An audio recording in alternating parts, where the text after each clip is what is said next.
Welcome to Shimadzu's Theory and Key Principles series on gas chromatography. This is session 6, where we'll be looking at the range of detectors that are available for GC. My name's Ollie Stacey, and I'll be your presenter for this session, and I'm part of the GC GCMS technical team for Shimadzu in the UK. This is the 6th session in our Theory and Key Principles series on gas chromatography. If you missed any of the previous sessions, I highly recommend that you watch them and then sign up to the next available slot for this session. All previous sessions are now available on demand and can be accessed from our website. We hope you'll continue to join us over the coming weeks, where we'll look at how GC data is processed, before moving on to maintenance and troubleshooting.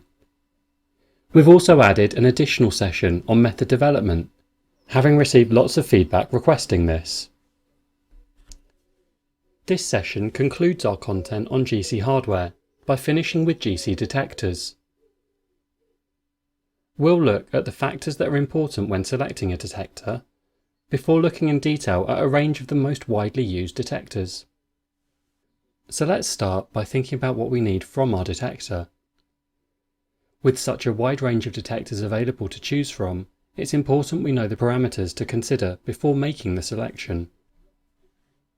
The most obvious consideration in detector selection is sensitivity. Different types of GC detector have different sensitivity limits and ranges.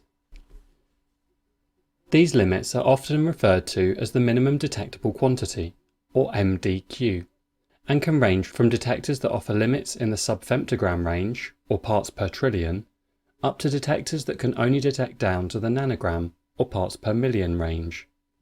Take care when referring to these limits, as they are almost always compound specific, and relate to the detection of a component in a clean standard.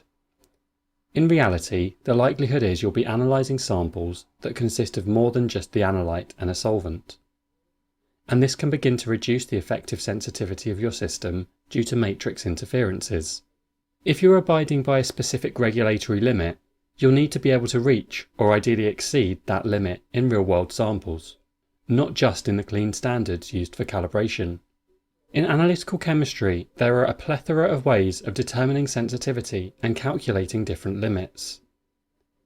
As well as detectors having a minimum detectable quantity, a specific method will have a detection limit too, or an MDL, which demonstrates the detection capability using that specific method.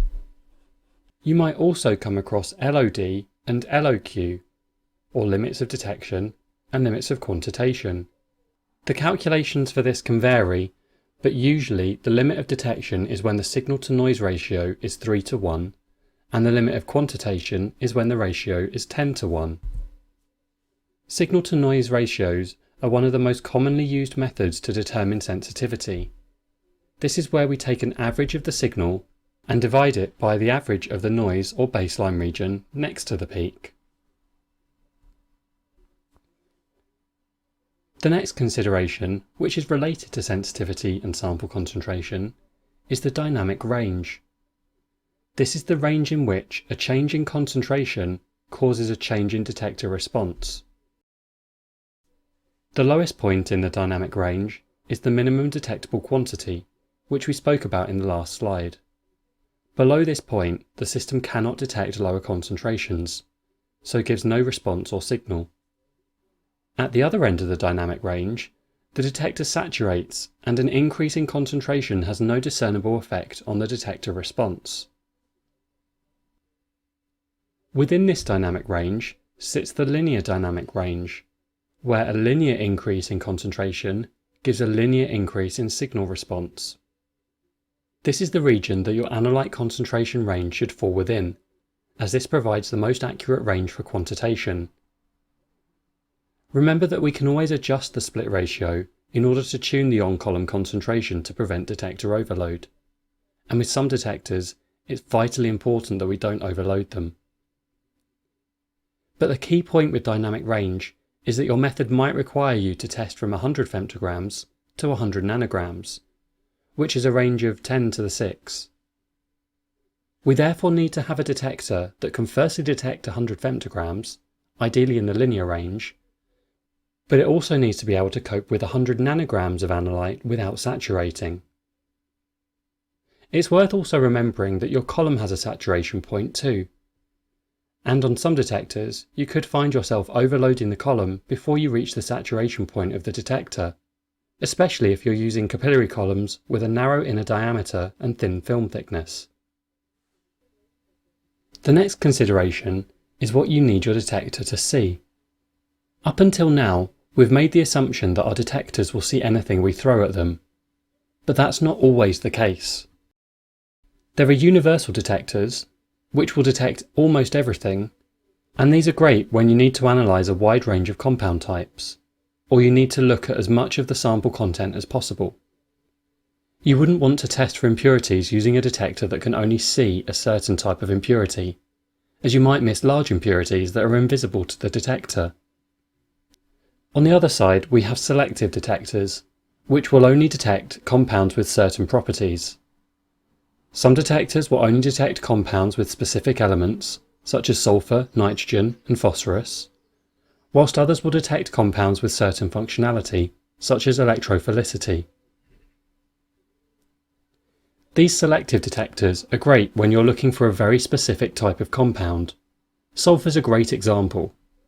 It's a well-known poison for catalysts, which is why we need low sulfur fuels, to protect catalytic converters. Catalysts are also used in the production of polymers like plastic, so it's really important the feedstocks have little or no sulfur preventing catalyst poisoning.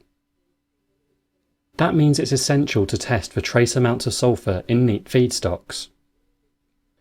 If we used a universal detector, we'd have no way of knowing which peats contain sulfur, and could find that the bulk material completely masks the sulfur species.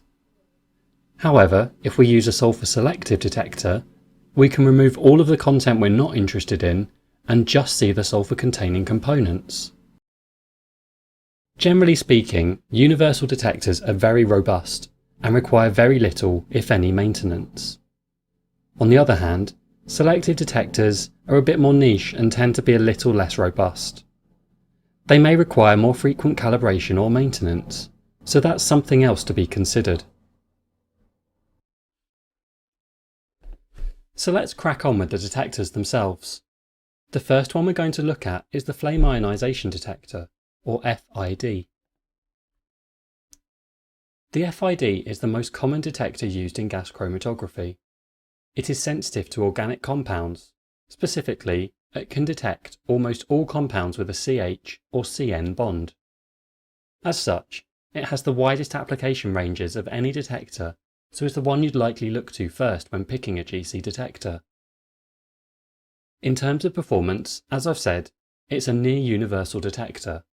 It's capable of detecting compounds to sub-parts per million levels, or sub-nanogram amounts of sample, so it offers a good level of sensitivity.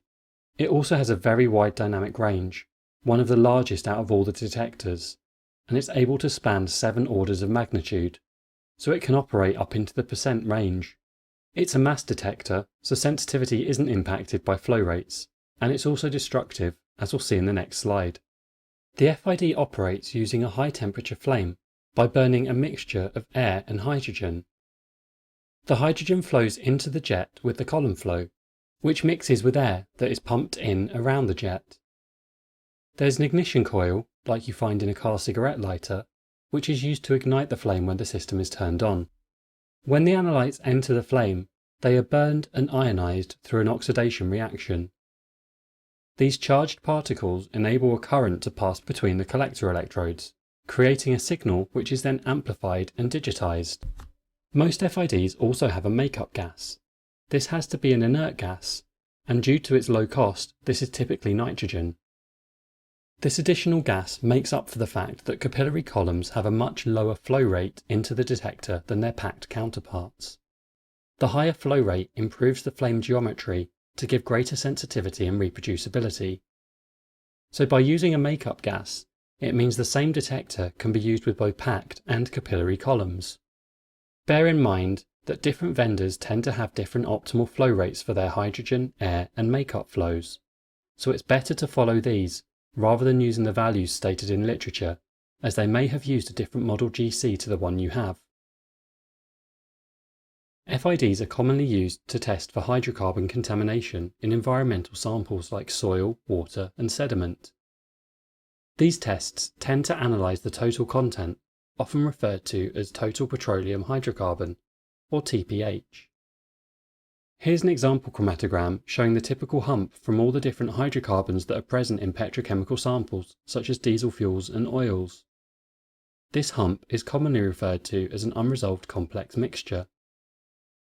It would be simply impossible to try and resolve all of these peaks using traditional GC techniques, so we treat them all as a single component and calculate the total amount present instead. There are a few things to consider with the flame ionisation detector. For starters, it requires hydrogen, which is a big no-no for some people and industries. This is especially true at oil refineries. One way around this is to use a hydrogen generator, as these supply on demand rather than having any storage.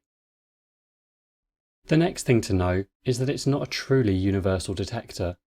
The CH bond next to carbonyls is not detected by the FID, meaning molecules like formic acid and formaldehyde are undetected. Similarly, it can't detect anything without a CH or CN bond, which rules out noble gases, permanent gases, and moisture. For CO and CO2, this can be overcome by using a device known as a methanizer, which catalytically reduces CO and CO2 into methane, which then enables them to be analysed down to low levels. Finally, remember that the detector detects CH and CN bonds. The more bonds within a molecule, the higher the molecular response compared to a molecule with fewer CH bonds. This is important if you want to quantify using a single component, as you'll need to apply what's known as a response factor to account for the increased response from larger compounds. The next detector to look at is the thermal conductivity detector, or TCD. The TCD is also a particularly common detector on GCs, although not quite as common as it once was. This detector is truly universal, and it can detect anything except the carrier gas being used. It's mostly used where there's a need to analyse compounds that are undetectable by FID, such as permanent gases. And it can also be used as an alternative to FID if sensitivity isn't a concern. It's usually at least 100 times less sensitive than an FID detector, with a mid-ppm detection limit. It can be used all the way up to high percent levels without any detector saturation, so it's ideally suited to high concentration gas sampling using packed columns. This detector is a concentration type detector, so changing the column flow will impact sensitivity. The best thing about the TCD is that it's non-destructive, so it can be readily coupled with an FID to provide detection of permanent gases at a high ppm level and low-level hydrocarbon analysis in the same injection, using a single column system. A TCD operates on the principle that different compounds have different thermal conductivities. Here's a table of some common compounds and their conductivities. You'll notice that the conductivities of helium and hydrogen are considerably higher than the rest of the components, and it's this large difference that enables detection. However, this does mean that using nitrogen or argon as a carrier gas would give very poor responses due to the similar conductivity values to typical analytes. It also means that trying to detect hydrogen and oxygen at lower levels could require analysing the sample with nitrogen and helium carrier gas respectively. So how does a TCD work? Well, we essentially have two separate cells containing heated filaments. Across one cell, we pass clean carrier gas, which is our reference cell, giving us a baseline. The other cell analyses the column flow. And when an analyte passes through that cell, the difference in thermal conductivity causes a change in resistance. This change is registered as a signal, which is amplified and sent to the data system. TCDs are very prevalent in the analysis of gases in refinery and natural gas samples, or greenhouse gas analysis. This means that they're very common on systems with gas sampling valves. In most of these applications, they work alongside an FID to enable high sensitivity analysis of the hydrocarbon content. As you can see from the example chromatogram, they're ideally suited for analysing components that are invisible to an FID, like hydrogen sulfide and permanent gases. The biggest consideration with a TCD is that the sensitivity is poor. This is the least sensitive detector available for GC, which means it struggles with the ever-decreasing detection limits that are required by regulatory bodies. As well as this, sensitivity is affected even more if detecting hydrogen using helium carrier gas, or vice versa, or when analysing common analytes with nitrogen carrier. This means to detect hydrogen and other gases simultaneously, multiple columns and carrier gases are required. Finally, remember that the response is impacted by flow rate, so this can be important when developing your methods. It also means that you typically need a different type of TCD for packed and capillary columns. The only real alternative to the TCD detector is a less well-known detector that's unique to Shimadzu, called the Barrier Discharge Ionization Detector, or BID. The BID offers a unique combination of high sensitivity detection for all analytes. It combines FID sensitivity with the universal detection potential of the TCD. And actually, it's significantly more sensitive than even the most sensitive FIDs in the world, offering detection limits half those of FID detectors. So, it's universal and can detect all compounds except for helium and neon, and can detect well into the parts per billion or picogram range. It also has a very good dynamic range. Not quite as good as an FID or TCD, but the BID is designed for high sensitivity analysis, so it's not aimed at applications where analyte concentrations are greater than around 1%. Just like an FID, it's a mass detector and is destructive. So how does this wonder detector work? Well, high voltage electrodes generate a cold plasma using high purity helium gas inside a quartz tube.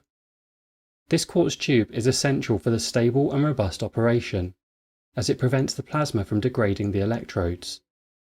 The helium plasma ionizes analytes with an ionization energy of around 18 electron volts, which is enough to analyze all compounds except for neon.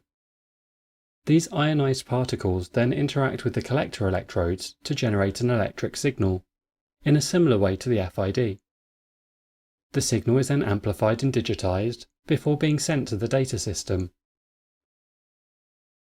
The BID is an extremely useful detector for ultra-trace gas analysis, where single-figure ppm or sub-ppm detection is required. It's commonly used by research institutions in order to detect gas production in catalytic reactors. In the example on the left, there's an aqueous sample containing formic acid at around 4 ppm. It's clearly visible in the BID trace, and isn't detected by the FID due to the carbonyl. It's also worth noting that 4 ppm is well below the detection limit of formic acid in a TCD. In the chromatogram on the right, a 10 ppm gas mix can easily be detected by BID, whilst it's completely undetectable using the TCD. The main consideration with the BID is that it requires high purity helium. Because the BID can detect other gases like nitrogen, hydrogen and argon, the carrier gas also needs to be helium in order to operate. The BID can also take a number of hours to stabilise, especially if it's been off for some time. Leaving it for a few hours to stabilise ensures that the system is at maximum sensitivity for when you start analysis. So that covers all of the universal detectors. So now let's take a look at selective detectors, which offer even greater sensitivity.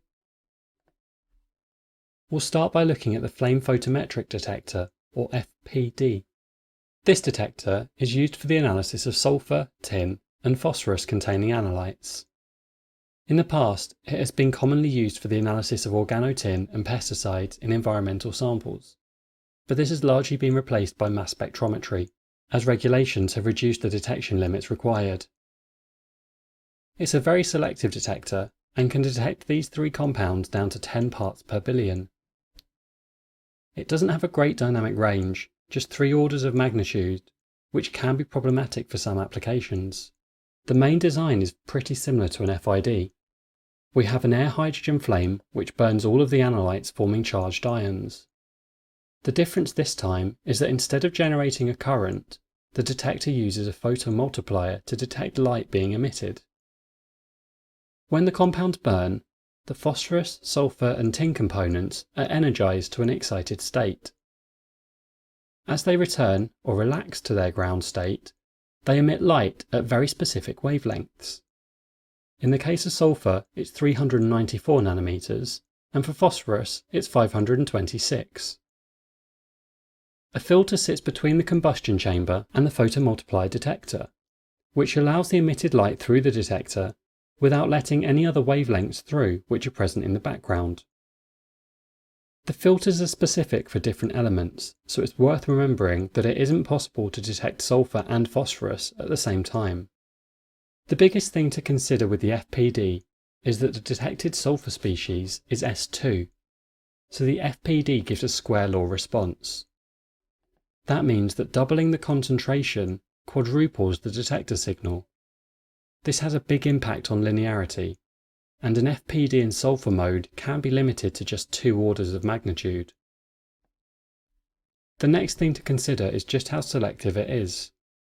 When there is a high concentration of carbon in the sample, this can cause quenching, altering the detector response. This can be problematic as it could alter the results. Obviously we have the same considerations as the FID, as we require additional gases including hydrogen. Finally, remember that you can only detect one of the elements at a time. There's another detector for sulfur analysis, called a sulfur chemiluminescence detector, or SCD. The SCD is similar to an FPD in the sense that it is sulfur selective, but that's about the only similarity.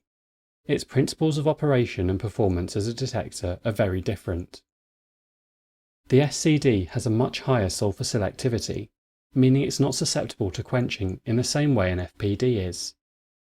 It can still happen, but the concentration of carbon compounds has to be significantly higher than with an FPD, meaning that for most applications it's not a concern. Next, it's more sensitive and can reach single-figure ppb ranges, whilst the FPD can't get below around 10 ppb. The SCD also has a much wider linear dynamic range, nearly in the same ballpark as an FID and TCD, with 6 orders of magnitude. The final difference, which is a big bonus for the SCD, is that it's equimolar. What that means is 1 mole of a sulfur-containing analyte will give the same response as 1 mole of a different sulfur-containing analyte. And that's true even if we're comparing thioesters to thiols, for example. The great benefit of this is that we can quantify hundreds of sulfur species with a simple single-component calibration standard. From a technical perspective, the SCD is the most complex system we're going to cover in this session. The chemistry and operation is advanced, but the benefits are definitely worth it. An SCD has 3 main components: a furnace, a reaction cell, and a vacuum system. The analytes come through the column and into the furnace, which is held at around 1000 degrees Celsius. The first section is the oxidizing area. Here, the sulfur species are oxidized in the presence of pure oxygen to form sulfur dioxide, or SO2. As they travel through the furnace, the oxygen is replaced by hydrogen to form a reducing environment. The sulfur dioxide is then reduced down to sulfur monoxide. This means that all of our sulfur species, in whatever form they arrived into the detector, leave the furnace as SO.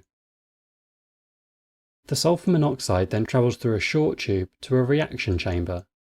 In here, they react with ozone to form an excited sulfur dioxide state. Just like the FPD, this excited state undergoes radiative decay to ground state SO2. In the process, light is emitted between 300 and 400 nanometers, which passes through a filter and is detected by a photomultiplier to generate a signal. The final component is the vacuum system. A small pump is used to keep the system under vacuum. SCDs have a number of applications, including the analysis of sulfur components in food and beverage, due to the strong odour these analytes can have, even at low concentrations. However, I thought I'd show a comparative study of thiophene contamination in benzene feedstock, as this gives a good overview of the differences between selectivity between the FID, FPD and SCD. The black trace shows the universal FID signal, where we can see the very large peak for benzene and a relatively small peak just before 4.5 minutes for the thiophene impurity. This peak could easily be lost to other contaminants in the feedstock, which means the FID isn't the ideal solution for this analysis. The pink trace shows the FPD response. The thiophene peak is significantly larger, highlighting the increased sensitivity of the FPD over the FID. Despite this, we see a relatively large peak at around 3.5 minutes from the high concentration of benzene. This shows that at a very high concentration, non-sulfur species can end up generating peaks on an FPD. If this were a high concentration diesel sample, this analysis could become very problematic. If we compare that to the blue trace for the SCD, the only peak we see is that of thiophene. It is significantly more selective for sulfur than the FPD, so gives a significantly cleaner chromatogram, even with the huge amount of benzene in the sample. You'll notice that the peak elutes slightly earlier than in the FID and FPD. That's because, as I mentioned, the SCD is a vacuum detector, so the retention times shift very slightly. The SCD is very different to all the other detectors in today's presentation. It sits alongside the GC hardware rather than on top of it. This means there's a higher bench space requirement than a typical detector needs. SCDs are also very sensitive instruments, and do not offer the same levels of robustness as other detectors like the FID, which can run and run for years without any maintenance. The SCD needs more frequent maintenance and, due to the extremely high temperatures and vacuum, it can take several hours for the system to cool and vent fully before maintenance can begin. Once maintenance is complete, the detector can then require several more hours to stabilise before it's ready for analysis. This can impact on the instrument's sample throughput and productivity, so is worth taking into consideration. Finally, the system requires hydrogen and oxygen gas, both of which pose health and safety risks. It can mean that site location is limited and that additional safety precautions and insurance are required. But this detector is essential for some work, meaning that these hurdles must be overcome. The next detector to look at is the electron capture detector, or ECD. The ECD detector is primarily used for the analysis of chlorinated or other halogenated species, but it can be used for most electrophilic compounds. It offers extraordinary sensitivity, down to 10 parts per trillion. The dynamic range is around 5 orders of magnitude, meaning it could be used mostly in the PPT to ppb range. Like the TCD, the ECD is a concentration type detector, so any dilution with makeup gas will alter response. The ECD is a radioactive detector. A makeup gas of nitrogen is used to create a background current. The beta emission from nickel-63 ionizes this nitrogen to release an electron. With no electrophilic analytes, this creates a stable standing current across the collector. When an electrophilic component, like a polychlorinated biphenyl, or PCB, enters the cell, it picks up an electron, which results in a drop in the number of background electrons, and so reduces the ion current to give a signal. ECDs are, like FPDs, becoming less common as mass spectrometers grow in popularity. However, they can still be useful as a lower cost solution. In applications such as the analysis of PCBs in transformer oil, the selectivity of the ECD is essential in being able to detect very low level PCB concentrations in an extremely high matrix. Another use for the ECD is for very trace level analysis of halogenated VOCs in water. The example chromatogram shows the same signal analysed by both FID and ECD. The ECD has a much lower limit of detection, enabling analysis of chloroform to 0.001 micrograms per litre, compared to just 5 micrograms per litre for the FID. The obvious consideration with the ECD is the fact it's a source of radiation. This tends to add an extra level of health and safety requirements, often accompanied by permits, licenses and inspections, to ensure the radiation source is safe and secure. The next consideration is that the ECD is extremely sensitive.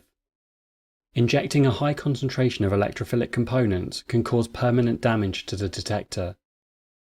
Where sample concentration is unknown, it's good practice to overly dilute a portion of sample and inject that first. If the response is too low, simply inject a slightly higher concentration, and so on until the response is reasonable. The high sensitivity also means that the ECD requires very high purity gases, ideally 6.0 grade for both the carrier gas and nitrogen makeup. The ECD is also very sensitive to oxygen, and this can damage the detector. It's important that the system is leak tight and that the detector is cold before any maintenance, such as column replacement, is performed. The final detector to look at in this session is the flame thermionic detector, or nitrogen phosphorus detector, abbreviated to FTD or NPD. The technical name is FTD, but most people refer to it as an NPD as it is used for organic nitrogen and organic and inorganic phosphorus analysis. It's a pretty uncommon detector today, having been replaced in most applications by mass spec. The detector is highly selective for nitrogen and phosphorus, with sensitivity limits in the single ppb range for nitrogen and sub-ppb range for phosphorus. The detector has a fantastic dynamic range, similar to the FID and TCD, and, like the FID, is a destructive mass detector. The initial part of the FTD operation is very similar to the FID and FPD systems. There's a hydrogen flame that's fueled by air and hydrogen gas. This burns the analytes and, for the organic nitrogen, forms CN. For organic phosphorus compounds, PO2 is generated. Above the flame is an alkaline bead, which is heated electrically to form a plasma-like atmosphere around it. Assuming the bead is rubidium sulfate, a rubidium radical is generated. This interacts with the CN and PO2 to generate CN and PO2 anions and rubidium cations. These ions enable an electric current to flow when the ions interact with the collector. As with the FID and FPD, the detector requires hydrogen, air, and makeup gases. It's also worth bearing in mind that this detector can't analyse inorganic nitrogen species, which includes ammonia. As we said at the beginning, selective detectors tend to require more frequent maintenance, and this is very true with the FTD. The alkaline bead requires periodic replacement as it can be consumed, and the detector stability is lower than with other detectors, meaning that it requires more frequent recalibration. It would be wrong for me to discuss GC detectors today without at least mentioning mass spectrometers. We'll be covering the details of mass spectrometry in a separate webinar series coming later this year, so please keep an eye out for that series on our website. But for now, let's have a little taster. Mass spectrometers, or MS detectors, are used for very high sensitivity analysis, or where identification of unknown compounds is required. It's a universal detector, although elements of selectivity can be applied, and offers sensitivity from the attogram level right through to nanogram amounts. This depends very much on the type of MS detector, the instrument vendor, and the application. The dynamic range also varies. High-resolution instruments tend to offer low dynamic ranges, maybe a couple of orders of magnitude, whilst other detector types offer wide ranges not too dissimilar to that of an FID. So that concludes our presentation on the most commonly used GC detectors. To give you a brief overview of each detector, here's a comparison table for your records. So to summarise, detector properties vary considerably from one detector to another, including sensitivity, dynamic range, and selectivity. Detector sensitivity is often defined by the minimum detectable quantity, or MDQ, but sensitivity can also be expressed as method detection limits, limits of detection, limits of quantitation, and signal to noise, or a combination of all. Detectors have a dynamic range, where a change in sample amount or concentration alters the signal response. Beyond the dynamic range, changes in the amount or concentration are not seen by the detector. The linear dynamic range sits within the dynamic range and is where a linear increase in the amount or concentration of analyte has a linear increase in response. Detectors can be universal or selective. Selective detectors can improve sensitivity by removing matrix interferences, whilst universal detectors are ideal when information about the full content of sample is required, for example purity analysis. Choosing the right detector is one of the most important aspects when specifying instrument hardware, so always talk to your instrument vendor when making the choice. The next session in this series will be on data processing. In this session, we'll cover qualitative analysis, quantitative analysis, the different types of samples, such as standards and unknowns, and different compound types within samples, such as surrogates and internal standards. As always, if you'd like to receive the latest news from Shimadzu UK, including information on webinars, workshops, and events, please join our newsletter by going to our website. If you'd like to get in contact with us, the details for UK attendees are on screen now.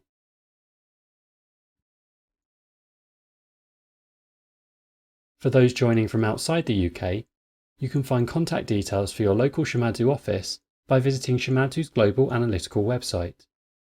Go to www.shimadzu.com/AN and click on Contact Search in the top right of the screen. That's it for today's session. Thank you very much for your attention and enjoy the rest of your day.